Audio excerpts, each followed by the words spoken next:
Today we install an absolute cheat code upgrade on my BMW G87 M2, a mod that can turn a car that makes a ton of power into an absolute weapon. You see, in today's world, it has never been easier to crank up the power on a ton of modern cars. A perfect example being my S58 powered BMW M2. The car makes 453 horsepower from factory, which is pretty respectable and very manageable for the platform. But you see, in the previous M2 video, we tuned it using MHD, and the car gained ridiculous power.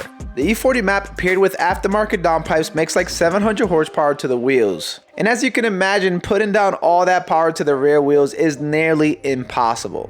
But today, that changes by just changing one thing about the car, which not only will it help it put power down, but also make the car look much more aggressive.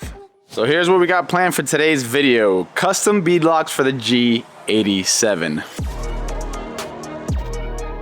Like I mentioned before, these are custom made from a company called VFC Forged. They essentially mimicked the same style of wheels that I have on the M2, the Apex VS5RS forged wheels. Very strong and lightweight. So you get nearly an identical design, and I got them to match the anthracite color as well. I also asked them to color match the Zamford blue on the VFC Forged branding on the ring.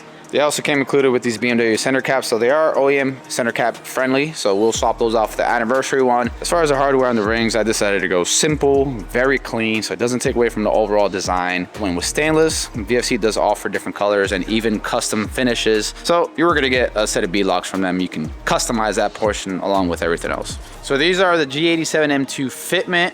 So with the beadlocks installed, the measurements are 18 by 11 plus 12 offset. But guys, in general, these beadlocks look so badass. The primary advantage of rocking a beadlock style wheel is not worrying about the wheel spinning freely independent to the tire under extreme force. This can be an issue for those that attend the drag strip or in general have powerful cars and do hard pulls or launches. Tires on regular non-beadlock wheels essentially stay in place with adequate tire pressure. But if you lower the tire pressure, which many of us like to do to increase contact patch and have more grip, you can run the risk of the tire spinning independently, which results in less performance output. Beadlocks lock the tire bead in place, allowing you to really lower the pressure of the tire with no drawbacks. If you guys are interested in beadlocks for your car, make sure to hit up VFC Performance. Either email them or message them on Instagram, reference Vehicle Virals, and you'll get 10% off.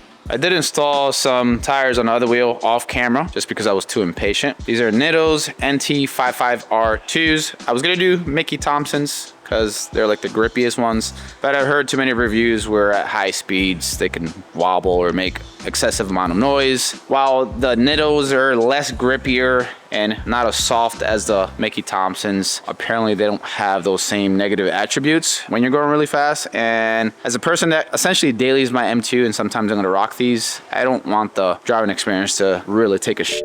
So I did wait to mount the second one so you guys can see it on video. We got the good man, you know, Noah from Barnes Performance. Barnes Performance in the house, you know what I'm saying? Hit that like button, smash like, subscribe, share, comment. All that shit, right? Stuff. Yes, sir. I don't think I ever lowered the PSI on the tires low enough to even like find them beneficial to me. I think I put the other one at like 30. 30. You're gonna want to lower that down to about 15. 15, right? And then what you want to do is you want to rev it up to like 6 and then just dump the clutch. Just dump? Oh, and then it's gonna do a wheelie. Oh, really? And the axle at the same time. It's got a warranty, just take it off. Installed. Wow. You put it on M2? Just that easy. That install is so much easier because with a regular wheel, you're essentially trying to get the tire in there, right? So how they make beadlocks is they'll cut like the outer lip of the the rim, they'll cut it off, and they replace it with like a weld-on like thing right here, and you just put screws through it. So this is literally a clamp for the outside of your tire pretty much. Now they do make double beadlocks. This is a single beadlock wheel. A lot of people, like race cars, they'll run double beadlocks, so you have one on each side. So you pretty much, you can literally like install these without a tire machine if you do have double beadlocks. I mean, even a single beadlock you could do it, but with a double beadlock, it's easy. For sure, yeah. So.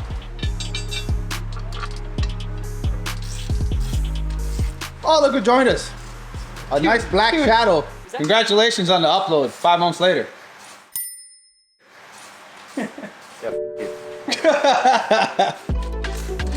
Crisscross applesauce.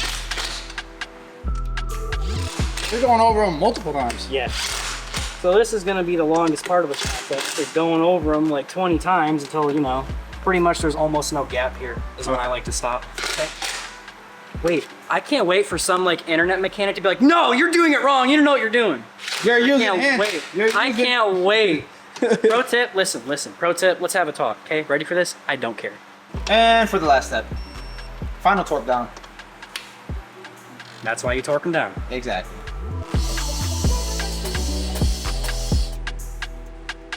Says it's okay. That means it's okay.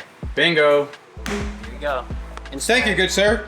You know, 30-second install. There you go, right look, Barnes YouTube Performance. magic. Hit these boys up. You know, I'll help you out. You know, like and subscribe and stuff. All right, so time to remove the VS5 RSs from the car. I will say this, I get a lot of questions. How do you like the Extreme Contact Sport 2s from Continental? A1 tire. The V1s were all right, but the V2s are unbelievable. For street tires, they really do put power down.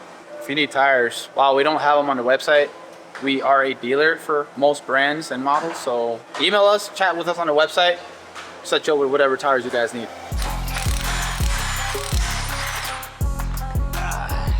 So here's a side-by-side comparison. So VFC, Apex, I told them to mimic the same design so they match with the front. And for the most part, the design is pretty spot on. The anthracite color is not 100% perfect, but to be really fair to VFC, we didn't provide a physical sample for them to copy, but I think it came out pretty close. And since the rear wheels are not like right next to the front wheels, I don't think a lot of people will be able to notice. But that looky good.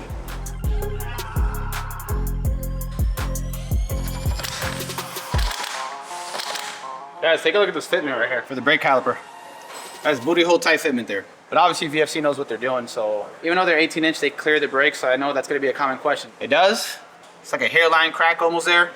Plus 12, 18 by 11 seems to be the sweet spot for this setup. And I won't be destroying the inner barrel of the beadlock wheel. All right, so we're good. Anytime you guys ever install like aftermarket wheels on your car, and especially if you're downsizing, it's always a good idea to put on a lift and test them out before you drive. Obviously, there's huge gap, you don't have to, but when it's a very small gap like that, you might want to test it first. I gotta say, these look really good. I know VFC told me that they're gonna clear no problem with the fender and everything, but that is hard to believe because look how close it is here. There's plenty of room here in the back. And obviously I have these carbon upgrades here too. I think it'll be all right. Very excited to see like the fitment because this is gonna look meaty. And we're gonna lower the car and see what that fitment looks like. Make sure we don't rub or anything. Oh my God. Hey Arby's, yeah, I need to sponsor the channel because we got the meats around here. Woo! Honestly, before I received the wheels, I kind of envisioned what it would look like. Let's just say that the reality is like 10 times better than what I thought it would be. I like it. Hey, I'm just gonna be real with you guys. I got these wheels for the looks. And then, you know, hooking and putting power down was a secondary reason. I wanted that aggressive ass look. I'm sorry, I don't give a who you are on the street. You see this? Nah, bro, I ain't racing you. So as far as fitment, pretty damn good. My main concern running the 315 tires was rubbing, but to my surprise, it wasn't that bad. It rubs the inside fabric of the fender a tad bit when doing U-turns, but when driving straight, they were perfect. And if there was any issues going forward, I can always just adjust the AST lowering springs to sit a little higher. Do people actually put tire shine, tire dressing on their drag radial tires? Because I'm about to do it just so it can look a little bit better. If you've been around the channel long enough, you would know that I'm super picky, particular with everything. And this coating and all this grime and dirt you get on the radials, we'll clean these off because primarily I just kind of want to put a really nice water-based tire dressing on it. So we'll clean it. Plus, a lot of you guys always ask me, how do I clean my cars or the process that I use and how do I clean my wheels. I'm not gonna show all of that today, but if that's something you guys want to watch in the future, I'm thinking about doing like a full car detailing video, which is, I don't think you guys are subscribed for that. But since you guys, at least most of you guys own cars, maybe it would be a video that you guys would engage with. Let me know in the comments below. I would love to do a video like that, but only if you guys are willing to watch it. So we'll rinse it down first. I started using this thanks to Matt from Obsessed Garage. P&S, Brake Buster. Absolutely love it for tires. Absolutely love it for wheels, for brake dust, everything. This is very good stuff right here. We'll let that sit there for a second. You can already see all the caca that's coming out of the tire, by the way. I haven't even agitated it yet. Look at all the caca. Yeah, this tire's probably gonna need more than one pass, that's for sure.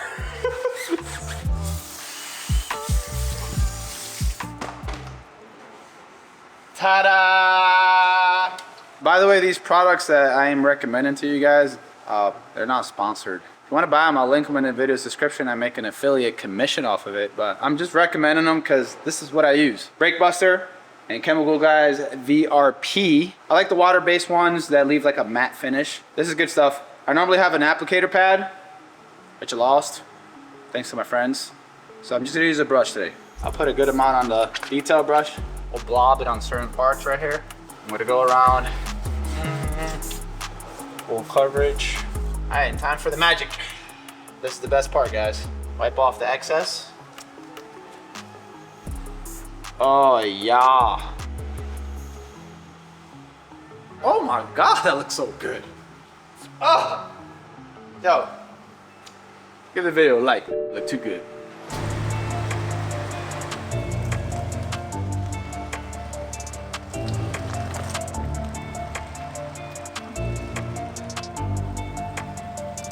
This is serious, guys. Look how fucking good it looks. Oh my God. I don't think I've ever seen something look so beautiful as this setup right here. And it just, I don't know, it just goes so perfect with the M2. By the way, don't leave the video just yet. We still gotta go for a test drive. I'm just waiting for the water to dry up a little bit so we can actually have a little bit of safe fun. Oh, safe. This is just way too saucy, guys. Way too saucy. We got that blue VC forged again with the Zanford blue. Looks very good. And here's again a wider angle so you guys can see the front wheel design and the rear. Pretty spot on. The ones in the rear a little bit lighter than the front ones, but I mean, drive this fucking car for 10 miles and with the brake dust, they'll all look the same. Here's what it looks like on the driver's side. Just as meaty. You know, originally I was gonna get the rings painted in Zanford blue. And I don't know, I just kind of woke up one day and I was like, yeah, that's not it. Let's just go ahead and do the color match, Brandon. And I'm glad I did because the subtle look looks very good. It would be way too much blue. Yeah, I'm gonna show you guys my favorite angle right here, which is right there. That's an Instagram shot. All right, so first drive with the beadlocks on. Let's do a second gear pull and see how much power it puts down without wheel spin. Oh my God. Okay, so I wasn't expecting that. They are brand new tires. I went completely sideways. Brand new tires, and on top of that, they probably still have like that that factory coating on them. So I'm probably gonna have to drive a little bit with it. We're doing fat ass burnout. Well, tires are a little bit warmer now. Let's try second gear again.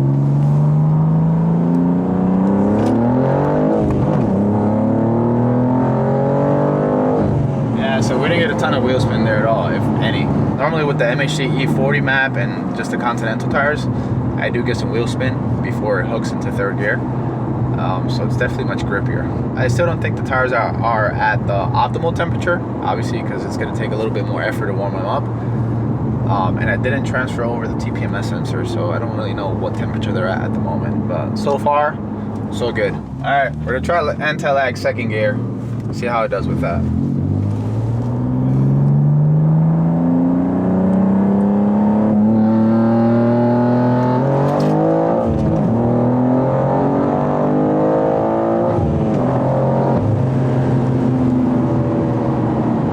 So I will say this, you want a 40 mile per hour roll race type of situation, we got it. We got it. The tires are good enough for a 40 roll for sure. Zero spin, took off like a fucking jet, and it just kept going. So second gear, we're good to go. We'll try first gear pull and see what happens. The true test, right? Technically launching is the first test, we'll see.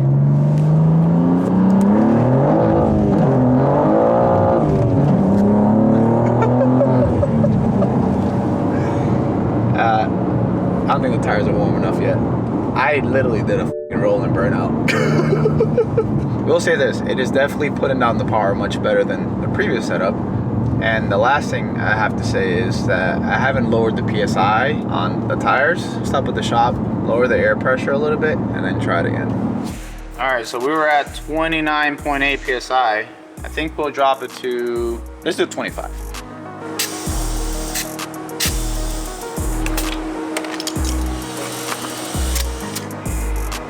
25. Take number 3.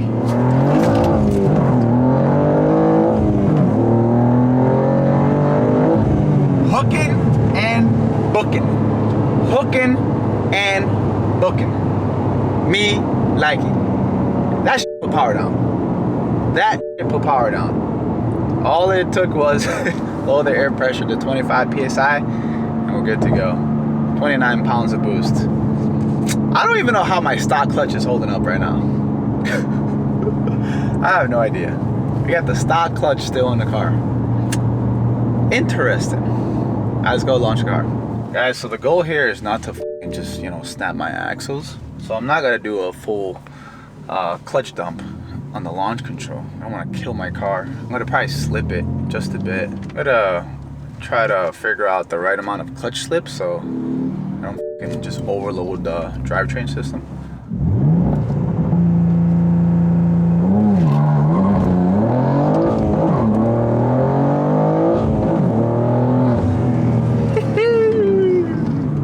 Tell you something, did a little bit of wheel spin, like a tiny bit, and it hooked. I do like these needles. Or needles, or needles.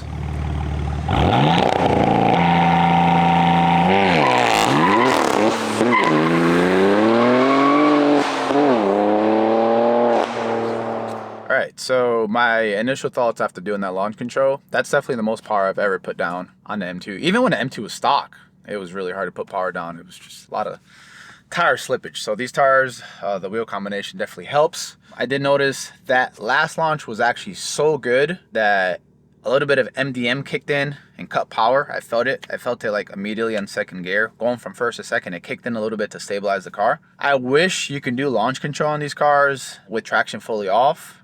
I'm sure the car would have just rocketed to the moon at that point. But MDM did an all right job. It just cut a little bit of power, but still very, very fast. And I'm very happy with the results. I don't smell clutch, by the way, so that's a good thing. That was a lot of fun, that's for sure. Also, an alternative way to launch the car, I guess I could have just done it without launch control, but then you're not really building boost. So I would have to, you know, rev it steadily at a certain RPM, try to find a sweet spot, and then obviously let go of the clutch there.